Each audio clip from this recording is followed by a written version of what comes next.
বিপদে আছি, রান্নাঘরে পানি ঢুকে গেছে, এখন বড় ঘরে ভাত খেতেছি টিন দিয়া, তারপরেও বড় ঘরে পানি ঢুকে গেছে, ঘর পড়ে যাইতেছি।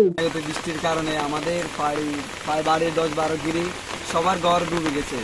ভাত রান্না করতে অসুবিধা হয়েছে, তারা অনেকেই ঘরে রান্না করছে, কেউ গ্যাসে টাকা তাদের টাকা আছে, তারা টাকা এনে গ্যাসে। আমাদের বাড়িতে অনেক মুরব্বীরা আছে, তারা নামাজও পড়তে পারতেছে না। অনেক অসুস্থ লোক মুমূর্ষু রোগী আছে, তারা শোয়া থেকে উঠতে তাদের অনেক কষ্ট হয়।